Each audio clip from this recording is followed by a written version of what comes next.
Hello YouTube, hope you're all keeping well out there. This pickups video is a little bit different to my kind of pickups series, you know, the Canon series, if you will, of pickups. This is all stuff that's very recent. My general pickups videos are kind of retrospective. I think the next one I've got to do is kind of from what, 2-3 months ago, something like that. It's a bit silly. So what I intend to do for the main series is just do a massive pickups video and get myself right up to speed, so I'm not sort of chasing my tail. Because I write everything down that I purchase, so it's all in like an order.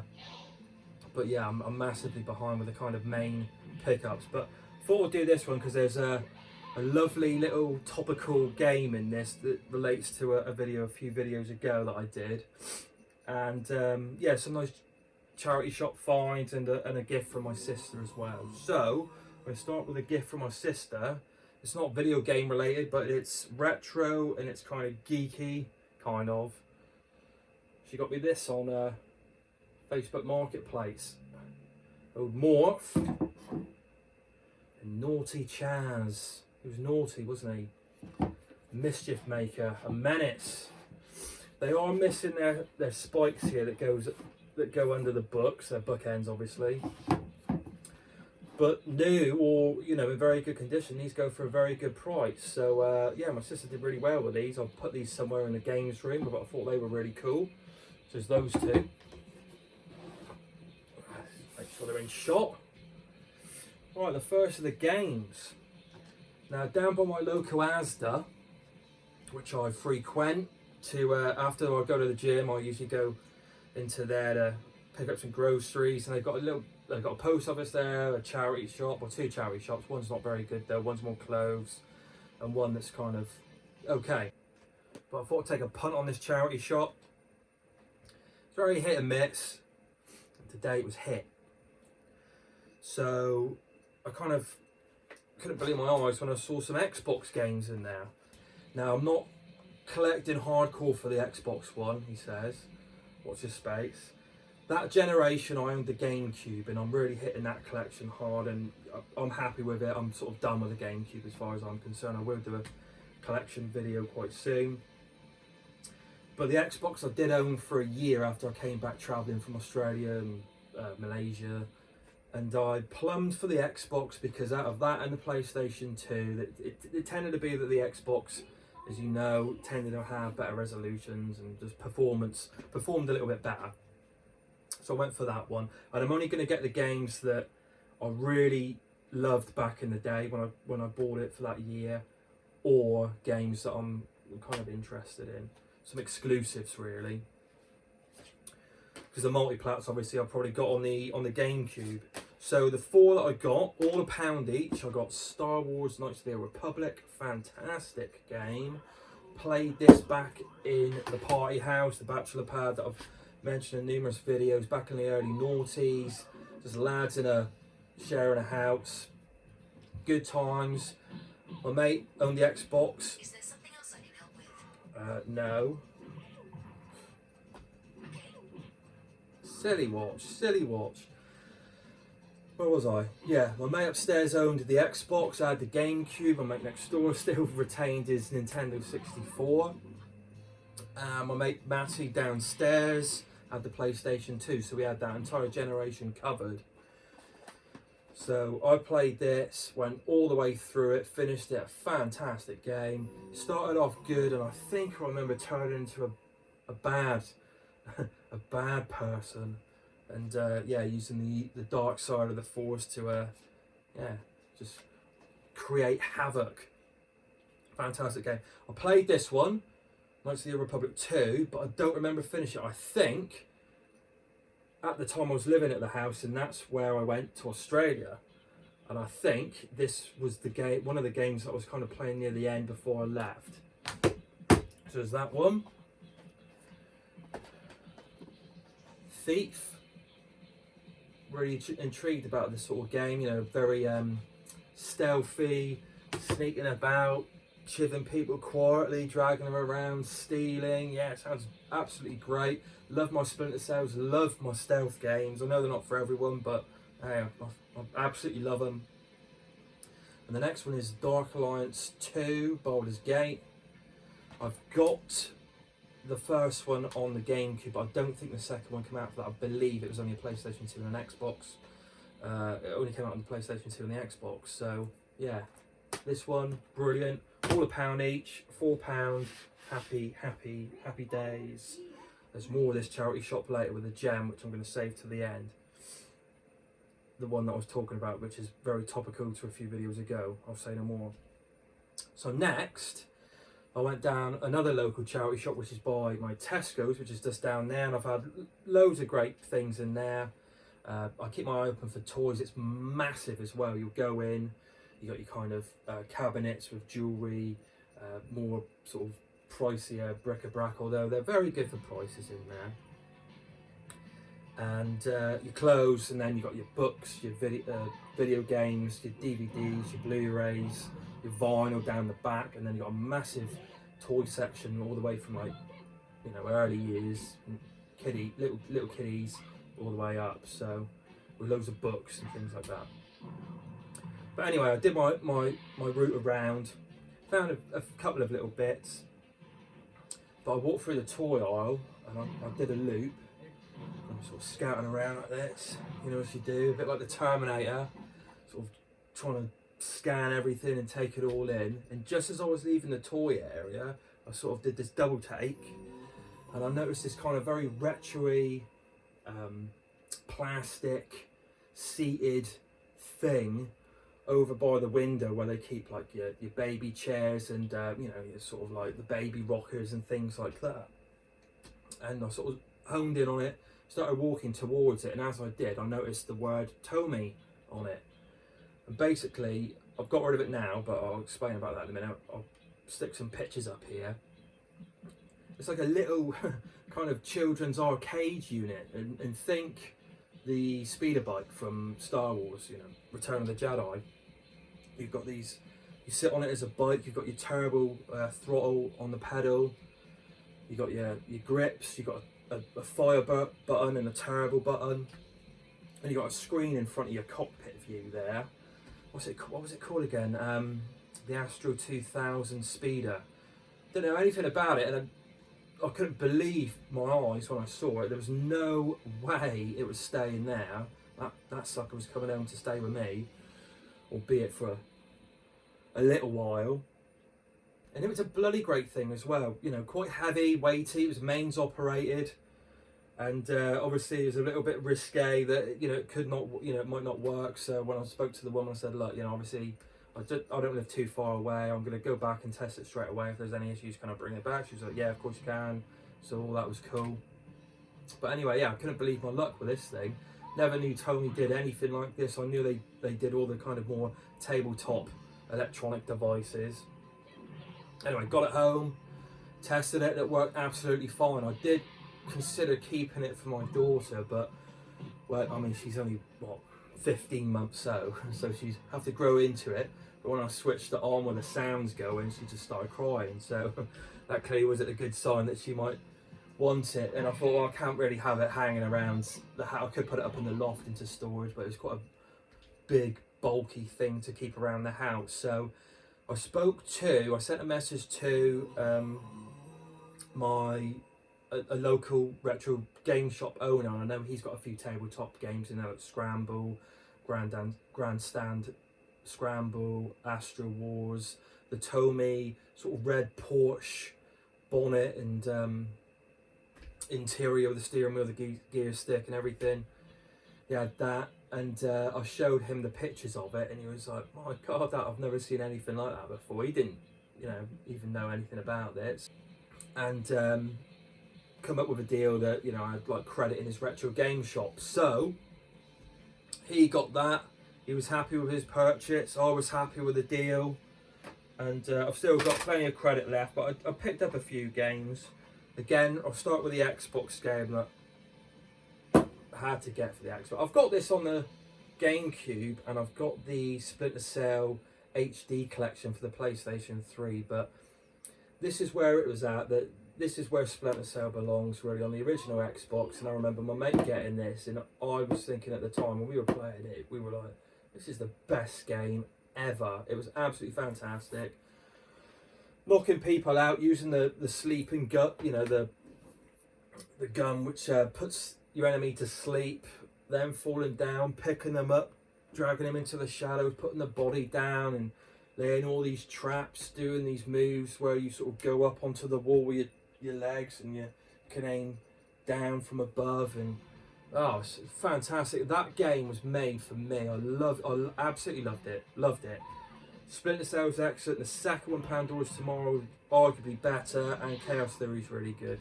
Games after that, not so much, but the first three, absolutely fantastic. The next game I got was for the PlayStation 2, and it's Street Fighter EX3. The game playing in the background. Curious about this one. I just, you know, I do like Street Fighter. I'm not a huge fan. Well, I'm a fan, but I'm not very good at them, let's say. But this was more of a curiosity. I've got EX on the PlayStation 1. I just wanted to see what this one was like. I haven't played it yet, so I will get back to you on that. But it had this blimmin' sticker on there. I wish I got...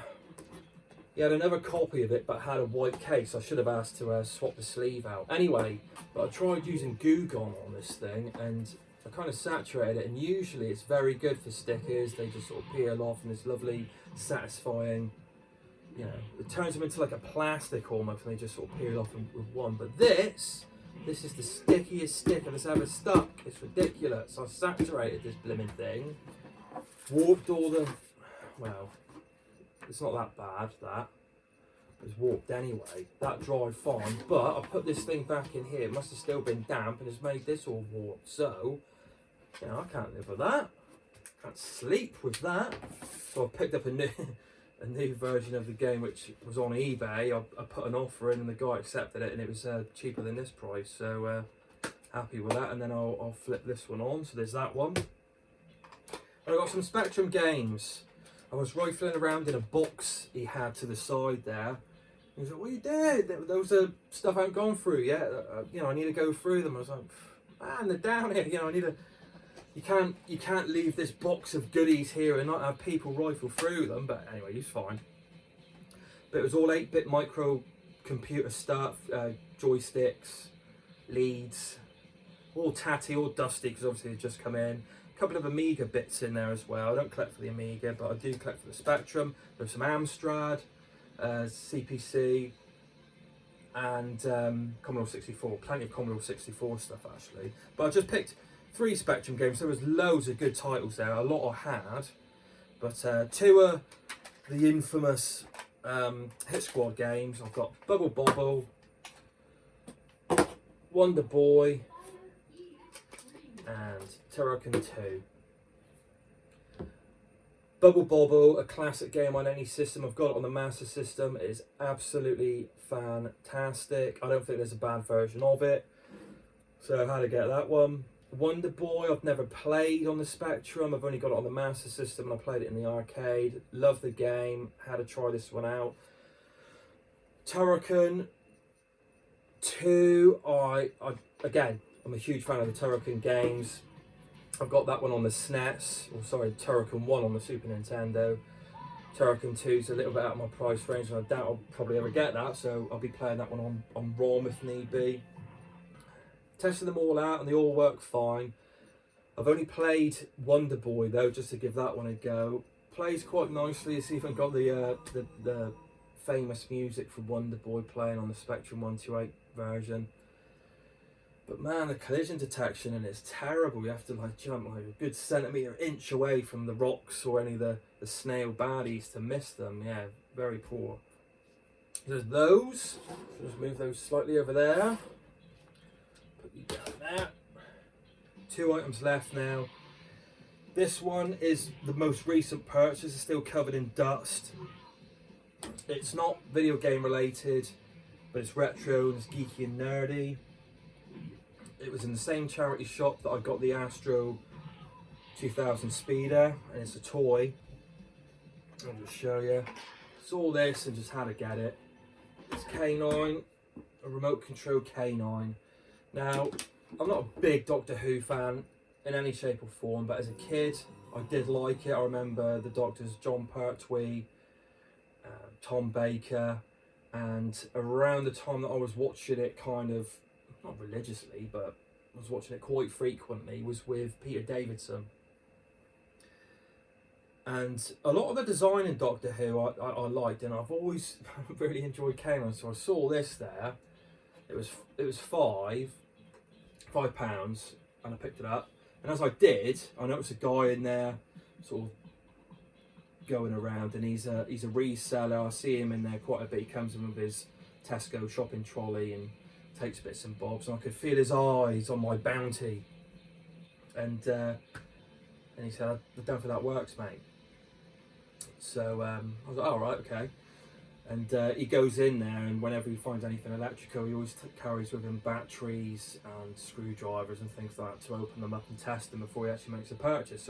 So this guy offered to give me some batteries, fresh batteries, and a screwdriver to open these things up and test it. And you know, we opened the compartment there and on the base of K9 itself, and it was all corroded. The contacts were all corroded. There was some battery leakage, and yeah, nothing worked. So I thought, right, I still really like it though. I love the design of it, and I thought, right, I might as well try taking it home and clean up the contacts. So I went through the store, and I noticed a lady in there that had served me a week prior when I purchased some books and like this wooden toy for my daughter. And I said to her, look, tested this, it doesn't work. I still would like it, but I'm not prepared to pay the £5. Could you do anything with that? She said, well, what is it you're prepared to pay? I said, was £2 okay? She said, yeah. So she marked that down to £2. Took it home. The wife intervened and said, well, I know how to clean it. So if it's alkaline batteries, you use either lemon juice or another acid, white wine vinegar, on the contacts to clean them up. Go on then, my dear. So just prior to making this video, she had a little go on this, and she got it working, bless her. How do we open this? How do we open this again? There we go.